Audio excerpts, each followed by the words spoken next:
please welcome Stanley Tucci.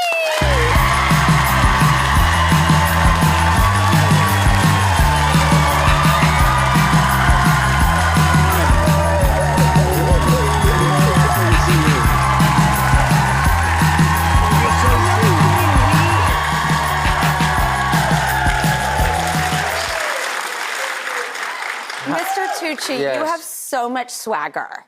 Do I? Yes, you Yeah? do. Well, thank you. We all know it, but watching you walk out, I'm just like, swagger, swagger, swagger, swagger. The last time, as I said, we had the pleasure of your company, we only got to see this That's right. much. I was trying to remember, and I thought that I had seen you in person because you're very memorable. Well, and so are you. Yeah. And no, unfortunately, because of that, I know good gosh darn well that you were in a tiny box. Yeah. And we were here drinking like Shirley Temples. Yes. And I was having something. yes, and you were having wine. Yeah. Well, yes. but- COVID. Yes, Yes. it was really Yeah. height of pandemic. Yeah. And so thank you Yeah. again for being so nice. No, thank you. God. No, you're wonderful. So You are. you. In Thanks. fact, I just want to like kind of really honor you this whole time. I love someone's body of work. I thought you were going to say something else, but all right. You are, I mean, you're tight. Yeah, you know what I'm talking about. I do. Yeah. Can we play behind the scenes out of the gate? Is that okay? Yeah, but then you... All right. I go all over the place. I never know where I'm going. I'm a pilot. We'll get in the plane. I promise we'll land. Very safe. What I love about your body of work is I've always said that range is the sexiest thing. And so I've always loved actors who do that, and you do all these different types of films. Made in Manhattan. Made in Manhattan, yeah. Everybody loves Made in Manhattan. Yeah. What do you remember, fly on the wall? Any story come to mind when I say Made in Manhattan? Well, my friend Natasha Richardson, who passed away, she was in it. So that was nice to be able to be working with her because we were friends. And I got to know Rafe, which was great. Just did Who I Conclave just did with. Conclave with many years later. And it was great. I was also performing a play simultaneously in New York while shooting that movie. Oh. But I was a younger person, so I could do that then. But yeah, it was a really great experience. It was a really fun movie. Yeah? Yeah, it was really fun. I mean, people love that movie so much. I feel like it, you know, it's still like on every Sunday. No, it is. It's like The Devil Wears Prada. It's like those movies where the people just so attached to them and so attracted to them, and you know, it's nice. Well, that makes me think of the next film I would love to ask you about, Julie and Julia. Oh yeah.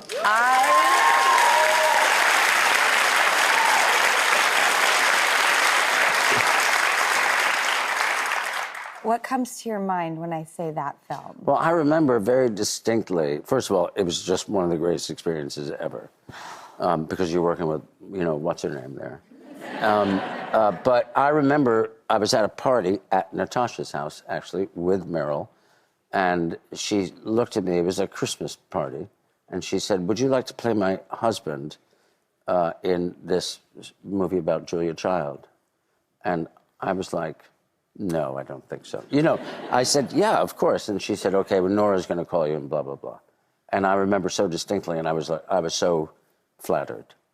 I mean, and it just, it's amazing that things can happen like that. Yes, I know, I was shocked. It was like a dream, and it was a great experience. Thank you. That film means so much. God, I love that film. I think it's one of the greatest, like, one of the most beautiful love stories of the 20th century. Their love for each other. And the fact that you have this sort of love story with two middle-aged people. Yeah. You don't see that very often. No, I think some of my favorite films, like I think of Paper Moon and Midnight Run, Planes, Trains, and Automobiles, where it isn't about, you know, the sex part of love. Right, it's right. about the intimacy, the trust, Yeah. you've pulled me out, you brought me back to life, you are my life. Yeah. I mean, that's what you even say to each other. You guys are each other's like breath and butter and, Yeah. you know, I just, it's such a life-affirming movie. Yeah, it is, yeah. Okay. I mean, The Devil Wears Prada.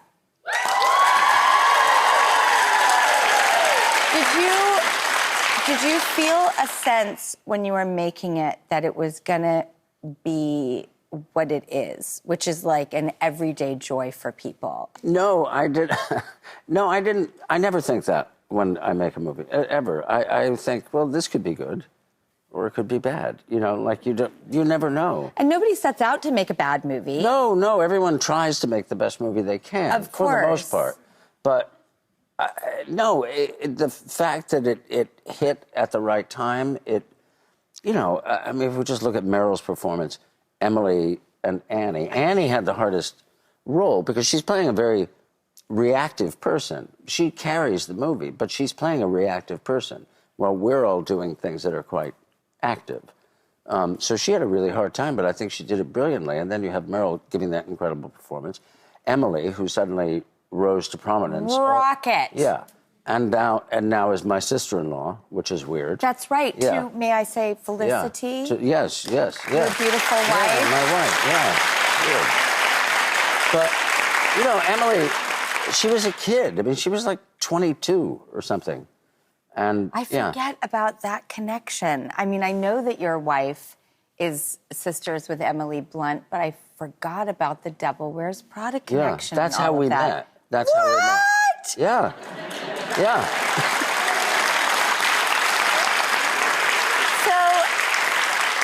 Oh, that's so hopeful. It can happen like that. You can have a link in a chain of fate where the two people are brought together. Yeah, and you never think it. You never think it's going to happen. No. But it happens. And if you try to make it happen, it won't happen. Yeah. Right? It's so funny. I'm a human ellipses right now. I don't know what I want. What do you mean? I don't know what I want in that department. So in the relationship department. Yeah, but what I love is I love romance. I love the poetry of life. I love love. Yeah. I'm lucky because I have it with my two daughters right now. And how old are they? Almost 11 and almost 13. Wow, that's going to be fun. Well, yeah. If you don't mind, yes. like a parenting advice, yeah. you have kids that are out of the house and then also in the house, and you have two beautiful different perspectives. Yeah, the teenage years, I'm not going to pretend. Give it to me straight. Yeah, you wish you could. Well, I think it's why boarding school was invented. But I've never sent my kids to boarding school, nor do I want to. So I'm a glutton for punishment, I guess. But, you know, you can understand because you never know what you're going to get. And I remember my older son now, who's 25, but I remember the moment when they sort of make this switch into teenagerhood. And suddenly it's different, like their eyes become different. Mm-hmm. The way they respond to you becomes different, meaning they don't respond to you, or they roll their eyes at you, and then they smell different. Yeah. They do. You're like, whoa, what's that? And you're like, oh, no, he's a man. And he smelled like a man. And all that sweetness, all that sweet smell of a child, it's gone. You're like, uh-oh. That new car smell. That new car smell. And you're like, oh, no, here we go. And then suddenly it's like, you know. So, yeah, that's fun. I came into Olive's room. She's almost 13, about to be bat mitzvahed, the whole nines. Mm-hmm. And I walked in, I was like, good night. And she's like, goodbye. And I was like... No. And I was like, I love you. Yeah. And I just shut the door and I walked back to her and I was like, mother. And I shuffled off into my bed and opened up my appointment book because I'm 50 and single and that's what I do. And I had the news playing in the background. I had my highlighter out, like Geek City. Yeah. And she came in and she was like, hey, Mom, and then started talking to me about all this stuff. And I was like, do you want to, sleep in the bed? Like, do you want? And she did. And it's like, just when I let it go, kind of what you're saying about love, just when I stopped needing it last night and being willing to accept let it go, where she was at. She knew. She came in and came to my room and started talking to me about her life and had a sleepover. Oh, I know! So it's like, hold on to those moments, right? It's the best. It's the best. You know, and having the older ones who, you know, you just want, there's the old adage, which is, you know, you're only as happy as your unhappiest child. And it's true. Nothing is more true than that, because if just one of them is off, it plagues you, and you think about it all the time.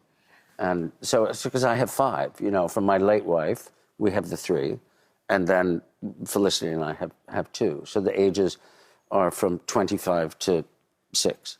And what does, which is so incredible, and why I wanted to ask you, as, you know, an awesome dad, like... I don't know if I'm an awesome... I'm alive. That's all I know. That's more Barely, than some people get. Trust me. My dad was like, bye, out the door before I was born. And I was like, you know what? It's probably for the best. I see it. Right. I get it. You're incapable. Right. I'm not going to weirdly... You. Right, yeah. We're not... I'll have baggage about this somewhere, but, like, it's going to be okay. You know, it really was. And you're doing just fine. Thank you. I suppose it forces you, whether your parent has left or if your parent is there and isn't giving you a thing that maybe you need, you have to find that thing in yourself, whatever it is, and you have to figure out what that is, because not every parent is a perfect parent. It's impossible. We can try to give our kids everything, but we're not going to be able to give them everything, and there'll be certain things that we can't give them, because we don't know. I also haven't yet to meet a person, even the ones who are like, I love my parents so much. And there's still baggage. There's still... Oh, there's always baggage. Complexities and idiosyncrasies and things, you know. So it's the most complex, wonderful relationship. I'm just glad that I get to even have that in my life with my kids. Oh, it's a miracle. No, it's the greatest thing. It's the hardest job in the world, right? Being a parent. It's the hardest job. Did you feel like you were learning on the job? Like, did you feel like young yourself and when you first had kids? No, because I was a bit older. I was 40 by the time Kate and I had our children. So I was older, but that doesn't necessarily mean I was very mature. I was just older. But yeah, you're learning on the job. Did you have pressure on yourself to know what to do? Absolutely, absolutely. Oh, see, and then you sort of try to do what your parents, you know, did with you, and some of that is really good, but some of it's not appropriate because it's a different generation. Yep. And they're different people. Yep. They're not you, and they're living in a different environment than you grew up in. They're living, part of them is you, but part of them is their mother, who was not a part of your family. So you have to figure it out. You can't just go like, oh, I'm just going to do it the way my parents did it. You go, well, it doesn't make any sense, really, because you're not married to your parents. You're married to this other person who grew up in a completely different way, right? May I say something? Am I making any sense? That might sound weird, but you speak, think as soulfully as a woman. You're very sweet. But it's true. Can I tell you, one time I went, this is a long time ago, and I was in Canada, and I went to someone who was like, not like a palm reader, but like a seer or something, and she would do like, I can't remember what it was, and she would sort of read your palm and do different things, and it was like, oh, what was it called? I can't remember. She'd sort of just touch you or something. That sounds weird. Intuitive? Something like that. Mm-hmm. And she said to me, she goes, you have a lot of sadness. And I said, well, yeah. And she goes, but you have a lot of female sadness. And I thought that was so interesting. And it's something that I always talk about with my wife and with my friends. That's so strange that I would say this. I know that. I know, because I'm a big believer in, I'm not a big believer in like, oh, men do this and women do that and blah, blah, blah, and blah, blah, blah. I don't believe that. I don't get it. Those are things that we've constructed for ourselves for the most part. So to me, you know, when I have a friendship with a man, you have to have that man can't just be some sort of macho guy, like I'm so disinterested, don't care. If a man has feminine aspects or a woman has what we consider to be male aspects, that's a much more interesting person. And that then everybody, I think it's why I had a lot of women friends. I think it also brings a lot of openness, empathic sort of roads to understanding each other. Yeah. The way you just weighed all the scales, your words, I could literally see a contemplative sort of process that reminded me of like how sometimes me and my girlfriends sit around and speak. The world isn't black and white, and it's not as simple as we think. And all the complexities of relationships are just that. Every relationship is very complex. And you don't have to dwell on it. You don't have to, but you want to unpack it, and you want to examine it, and women are much more interested in doing that than men are often. I'm hardly saying, well, yeah, although you should talk to my wife. She might say something different. But, there are things that you know as you get older, and you're always trying to, everything that I said, am I able to put that in practice all the time? No, but I try. And that's the goal. I think that is something that does make you an awesome dad, because you are in touch with the idea of the ideas. Yeah. And sometimes that staunchness, that immovable, set in the ways of, can be very stabilizing, but it can also be a wall. Yeah, it's a wall. And for me, all walls down, I have no interest in constructing walls. There can be boundaries, but I didn't know when I was a kid. I've just learned what those are. They're phenomenal. Yeah, they are good. They're really good. And people always go, kids don't want them. And you're like, no, actually, they do want them. And they need them. Yes. They have to have them. Yes. They have to. And you're afraid of having an argument with your kid, and sometimes you just have to say, no, put that down, go get the thing, bring it over here, finish your homework, and then you can watch TV. And then there's not a conversation. There's no conversation. Because I'm the parent. I understand that it's 6:30. This has to happen, blah, blah, blah, blah, blah, blah, blah. I know you'll fall apart in 15 minutes if you don't eat. I know this will happen. You still have to take a bath, blah, blah, blah. So that's it. It's not a conversation. It's done. And then we can have a conversation. Okay. You are an awesome dad. And again... Also, no, I do the same thing now. You have to. Otherwise, it's madness. Yes. It's madness. You ever try to get your kids out of the house for school in the morning? It's like they've never put clothes on before. You're like, we've been doing this for years. Where are my shoes? I don't know where your shoes are. I'm going to Probably in the shoe closet. I'm going to roll back like years of footage from this show when I talk about how the morning routine makes me have like a lack of mental wellness. Yeah, it's torture. It's torture. Would you like some orange juice? No answer. Would you like some orange juice? Nothing. Yeah. You're like, would you like some orange juice? What? And you're like, it's like it's weird every single morning.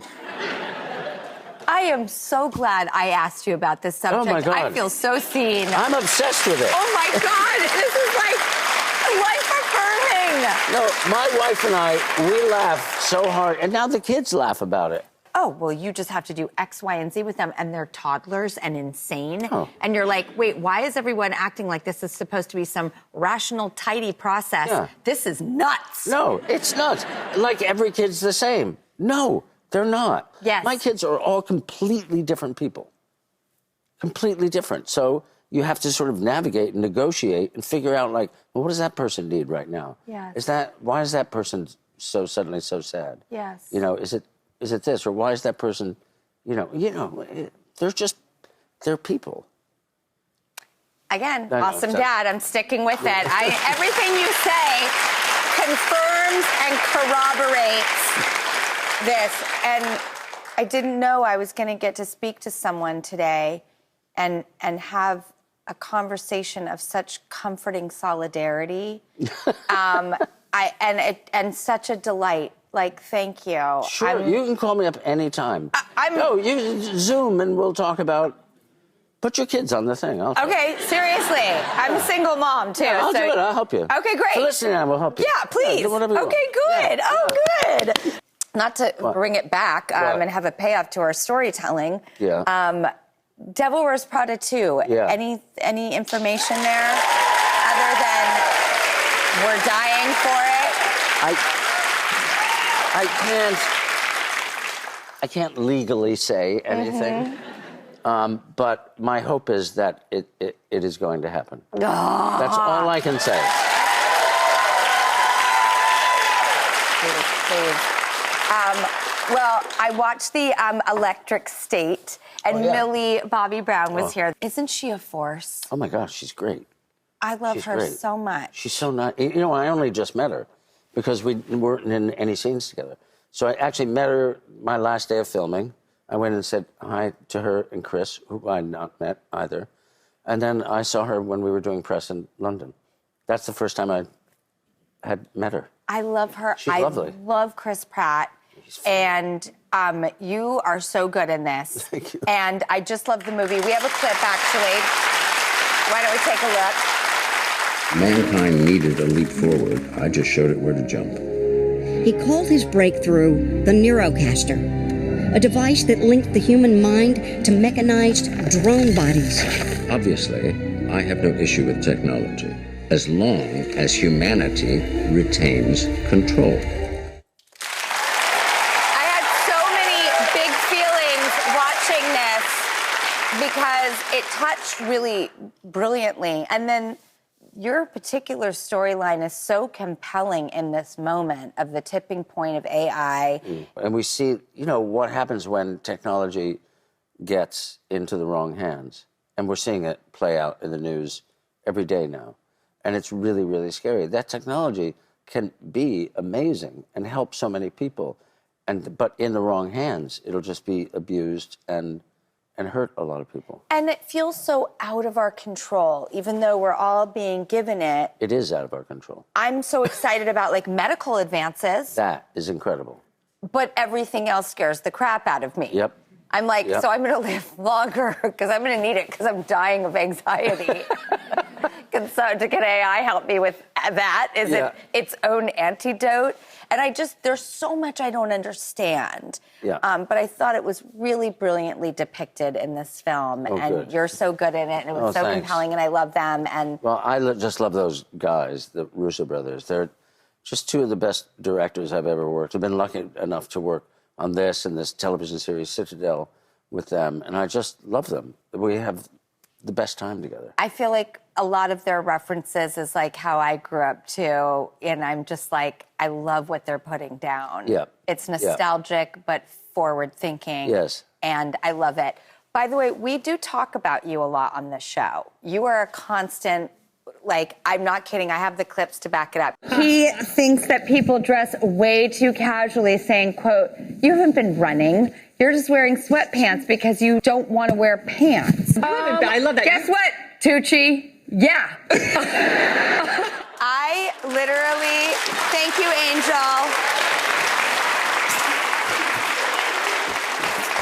So, this is me every day, all day long. And what's funny is I get to get dressed up for work, and I feel like we're actually kind of like riffing style-wise, like we make a good pair. Yes. Like in our outfits now. Yeah. And I have both dualities to me. Yes. And what do you think when you see this? I saw a look on your face. Yeah. No, I got sad. But I don't know. It's still really... I like the tie-dye T-shirt. So my daughters feel the same way you do. Oh, okay. I just wanted you to I knew know I that. liked them. Yeah. Yes, you do. Yeah. And then there's another story, actually, Control Room, will you roll the footage? Now, if it were not Stanley Tucci, who was sensuously applying... You may not find this to be all of that useful. Now, do you do a twist technique, or is it an up and down? By the way, Tony's gestures were... He went to town on that chord. Okay. What is the right way to do this? All right, so this is the way you do it. Oh my God, I'm so excited. So this is the way my family did. I wrote about it in the first book that I wrote. Yes. So you take a nice piece of bread, which this is, and you, instead of just salting and buttering your corn, right, you do this. You take your bread and you butter it. Oh, this is all really nice stuff here. A nice room temp. Is there salt? There was a little Maldon on that. Oh, that's all right. Okay, so imagine we take this salt right here. We put it onto the corn. So salt directly onto corn, then butter on top. Then do this. Oh, Tony Jacopa. And then you would put more salt on if you wanted. But then what this turns into is beautiful buttered bread. Salted buttered bread. And then this tastes amazing. So basically, you're creating two little dishes. Right Okay, there. that's not how we were doing it at all. What were you doing? We were turning the bread into a bed and then putting like. No, just do that. Okay. And then it's there. And then eat that. And then you taste the corn on it. Oh, I do. Yeah, you taste the sweetness of the corn and the saltiness. You see what I mean? I've looked forward to this conversation for a long time. I really have, because we got to have the pleasure of your company. I just loved getting to hang out with you. And I'm really, like, all the things you talked to me about parenting made me feel so seen and so comforted. And we can feel sometimes isolated as parents, and we don't know what other people are going through, as you said. No, especially if you're a single parent, too. And so... And it's hard. It's hard. Today was just awesome. Yeah. And for me, too. Dad. It was so much fun. And I would love to meet Felicity. You have to. I would love to. Do you ever come to London? Occasionally. All right, well, come. Okay, I'll and give if you my guys come number. to New York, too, I'm here, I live here. Oh, yes, I might be here in the summer. I'll let you know. Hot dog! All right. Everybody, it is Stanley Tucci. Please watch The Electric State. It is out now on Netflix. It is fantastic. And thank you so much. We'll be right back.